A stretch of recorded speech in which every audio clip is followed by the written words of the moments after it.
Hi friends, welcome back to Parthvi's kitchen. Vinayaka Chavithi special పప్పులో ఉండ్రాళ్ళు ఎలా ప్రిపేర్ చేసుకోవాలో ఈరోజు వీడియోలో మనం చూద్దాం. ఈ వీడియో చూసే ముందుగా మా ఛానల్ని సబ్స్క్రైబ్ చేసేసుకోండి ఫ్రెండ్స్. అలాగే పక్కనున్న బెల్ ఐకాన్ని కూడా యాక్టివేట్ చేసేసుకోండి. నేను పెట్టే ప్రతి వీడియోస్ మీ నోటిఫికేషన్స్కి వచ్చేస్తాయి. మరి ఈ రెసిపీ ఎలా ప్రిపేర్ చేసుకోవాలో చూసేద్దామా. ఫస్ట్ ఒక ప్యాన్ స్టవ్ మీద పెట్టుకుని 4 to 5 టేబుల్ స్పూన్ నెయ్యిని వేసుకోవాలి. నెయ్యి హీట్ అయిన తర్వాత 1/2 కప్పు డ్రై ఫ్రూట్స్ని యాడ్ చేసుకోవాలి. నేను ఇక్కడ జీడిపప్పు, బాదం పప్పు, కిస్మిస్ని తీసుకున్నాను. ఇప్పుడు వీటిని మీడియం ఫ్లేమ్లో పెట్టుకుని లైట్ గోల్డెన్ కలర్ వచ్చేంత వరకు ఫ్రై చేసుకోవాలి.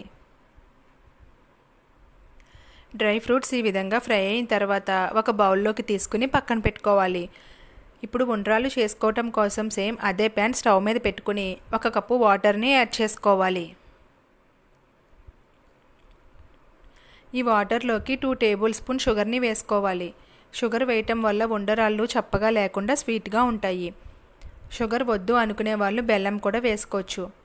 వాటర్ ఈ విధంగా మరుగుతున్నప్పుడు 1 కప్పు బియ్యం పిండిని వేసుకుని ఉండలు లేకుండా దగ్గరికి వచ్చేంత వరకు కలుపుకుంటూ ఉండాలి.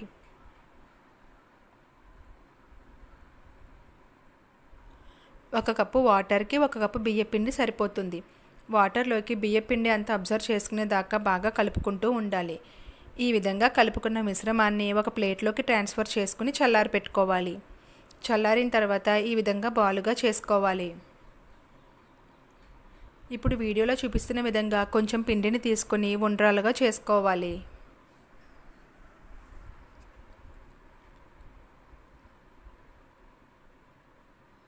ఈ విధంగా మొత్తం ఉండ్రాలన్నీ చేసుకుని ఒక ప్లేట్లోకి పెట్టుకోవాలి. మరలా సేమ్ అదే ప్యాన్ స్టవ్ మీద పెట్టుకుని 2 గ్లాసెస్ వాటర్ని యాడ్ చేసుకోవాలి.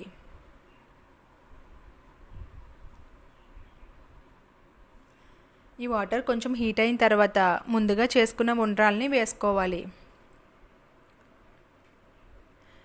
ఉండ్రాళ్ళు చిన్న సైజులో చేసుకుంటే ఉడికిన తర్వాత ఇంకొంచెం పెద్దవి అవుతాయి, కాబట్టి చిన్న సైజులోనే చేసుకోవాలి.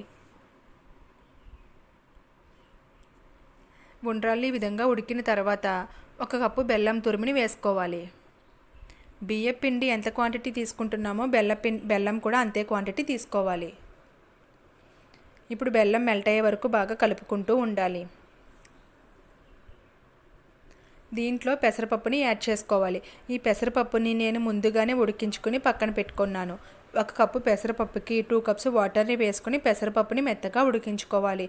ఇప్పుడు ఈ మిశ్రమంలోకి పెసరపప్పుని యాడ్ చేసుకోవాలి.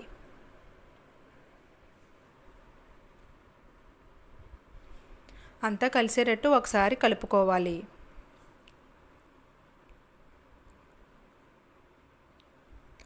ఇప్పుడు దీంట్లో సగం కొబ్బరి చెక్క తురుము తీసుకుని వేసుకోవాలి. కొబ్బరి తురుము వేయటం వల్ల ఉండ్రాళ్ళు మరింత టేస్టీగా వస్తాయి. ఇప్పుడు అంతా కలిసేటట్టు ఒకసారి బాగా కలుపుకోవాలి.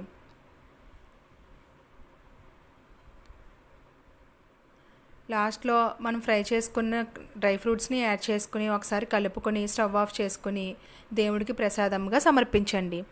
ఎంతో టేస్టీగా ఉండే పప్పులో ఉండ్రాళ్ళు రెడీ అయిపోయినాయి. వినాయకుడికి ఎంతో ఇష్టమైన పప్పులో ఉండ్రాళ్ళు. Thank you for watching. మీకు ఈ వీడియో కనుక నచ్చినట్లయితే లైక్ చేయండి, షేర్ చేయండి. అలాగే మా ఛానల్ని సబ్స్క్రైబ్ చేసేసుకోండి ఫ్రెండ్స్. Thank you.